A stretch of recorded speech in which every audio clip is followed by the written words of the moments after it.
Um, Truth is always best. okay. It's harvest, so we're buried in. I'm buried in grapes. And, it's me and my winemaker buddy, Tim White, making wine. So it's great to try to step away from that and check in to see where things are at. But to be honest, I did. We finished up. I did finish up my vocals last year during harvest, like between press loads. I was on the mic downstairs in the studio, and then back onto the forklift making wine. So for me, this was last year. Right now, there's fruit.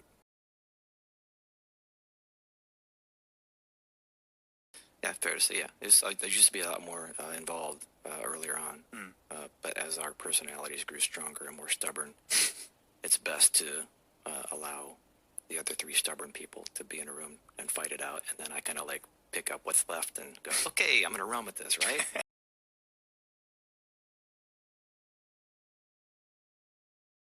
Over the years, it's been pieces. 12 years ago, 10 years ago, it was in various pieces, and what pieces are going to go where. Are they going to end up in this piece, or are they going to end up in that full piece? So it ends up being, over time, it ends up kind of falling into a general realm, but you have to wait until they absolutely put a stamp of like, this is finished, because you can't decorate the house until the foundation's poured. Yeah, that's right. That's right. Then there's the walls, then there's the door. So I'm the interior decorator.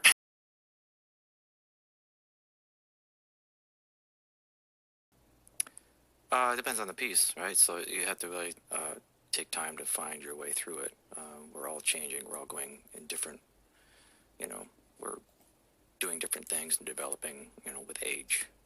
So you have to kind of find your way in that piece and catch up on a month of time that's gone by. Maybe some small pieces changed, and you have to identify, where's Waldo? Like, try to figure out where that changed. And so whatever you've established might have to be completely rewritten because Waldo moved.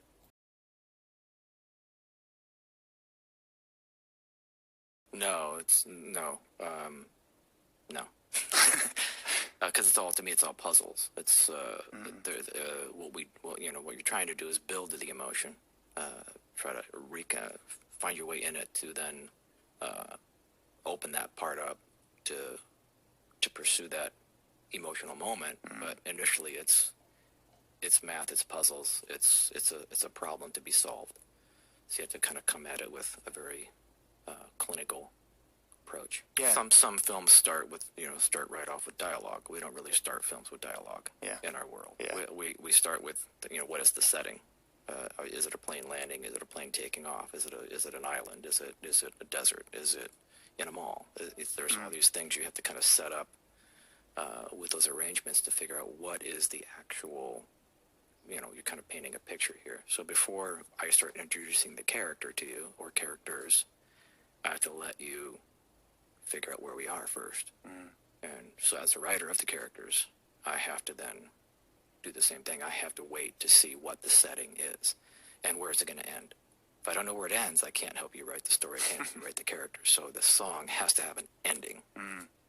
I could do all this stuff in the middle, but then you end up with there's all this cool stuff, and then there's the last season of Game of Thrones.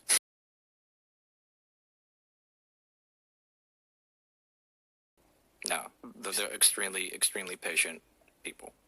Yeah, absolutely. Well, and some not. Yeah, I know. Those are the ones those are the ones we're concerned about. The ones that are not patient.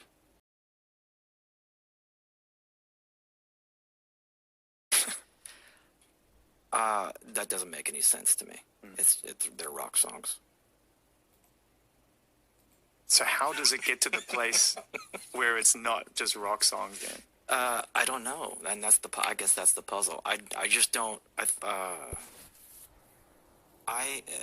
I'm just not that important. None of us in this band are that important for you to put that much on us. We're just individuals making art.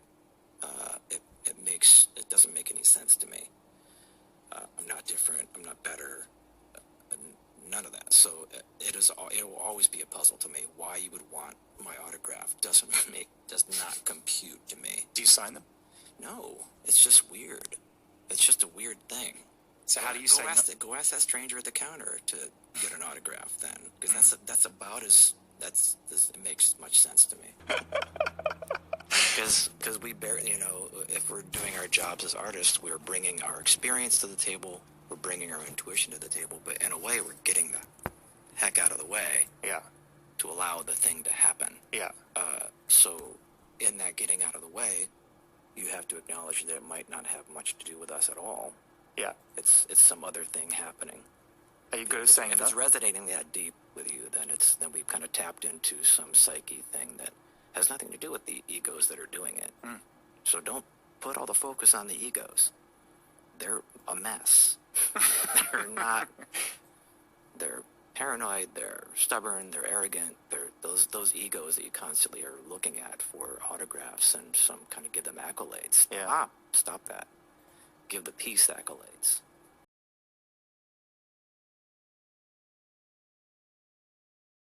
Oh no, that was just logistics. Sound. Sound. Yeah, it's sound because from that position we have now a polygon, so we can all see each other. In the front, if you want a clown, I suppose I could be a clown, but the clown can't see the rest of the band. We can't actually perform better. The mic being in line with the drums, actually there's less bleed into the mic from the cymbals, from everything. I'm not now in front of the guitar or bass cabinets, so there's isolation with the mic, and we can all see each other. And I'm no farther back than Danny, so I don't know why there's an issue. Yeah, but I found that I couldn't hear as well. That's right. The isolation wasn't proper in the mic. The sound, the front house guy was having a harder time with the sound, and it just ended up unfolding. Oh, look, we just solved a piece of the puzzle. If I don't need to be up front, then now this sounds better. Are you here to watch us dance around, or are you here to hear this music? I think, in my mind, I chose one. You're here to hear these things. We'll put on a show for you. You can watch the show, but the sound is more important. But I mean, I think there's that. As a kid, you're like, oh man, it'd be great. I like to run around in your underwear and do those things. Which you did for a time. And then I realized that's not really. It's irrelevant to the music. Yeah. So I moved on to what I felt was a better approach to presenting the art.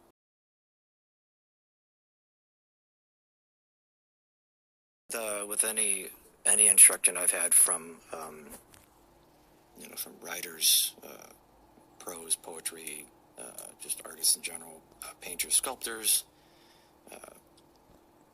winemakers, a lot of it is get out of the way, but also create from where you are, what you have. Yeah. Right? You can't just go into the cellar and create an amazing world-class Grand Cru wine in your cellar if you don't have the source material to do those things, right? So write from where you are, write from what you know. So I feel like this record is kind of a reflection of that, trying to chronicle where are we, where am I, because a lot of these stories, they're not coming from the other three guys, they're coming from me. So that's my one job, is to tell stories from my perspective.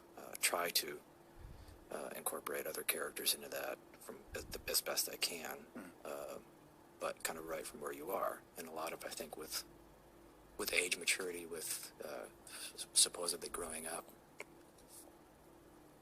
you have to acknowledge and let go of certain things. I think that's a hard thing for people to do.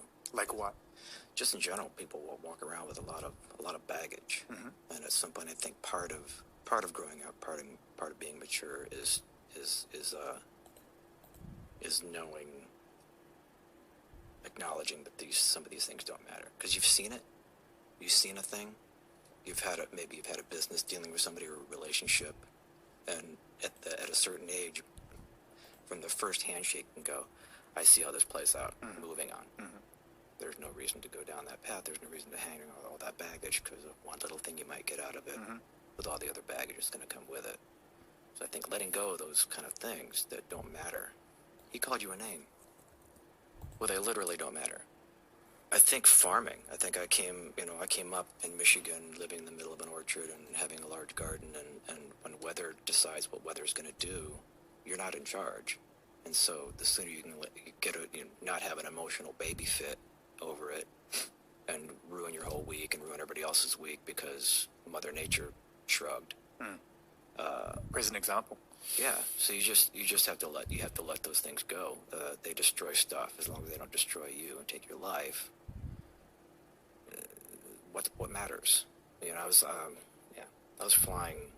I flew in today because we're right in the middle of harvest, and so I had to drop everything and come see you because we're old friends. But what? On the plane, getting on the plane, like this woman was apparently never flown ever, and had a bag. Her bag was full of stuff not supposed to be in there. Right. And it's a carry-on flight. It's a small flight, and she's had all this stuff, and and I finally had to whisper, like, I don't want to interject, but like, she's having a hard time. The guy behind her going, look, these things are too many ounces. There's too much liquid in your bag. You can't carry it on. So what would you like to do? Mm-hmm. He's getting really frustrated now. It's going on 15 minutes. They're holding everything up. Do you want to check your bag? Do you want to take this back out to your vehicle and come back? Mm-hmm. Do you want to throw them away? What do you want to do? And I kind of leaned over and said, the house is on fire. What do you grab? Do you grab those things, or do you let those things go? She went, oh, toss them. So she tossed them. Right. They don't matter. Your hairspray. Mm-hmm. Get out of the way. I want to get on the plane. What do you grab? My family. Of course. That's the only thing that matters. Only thing that matters.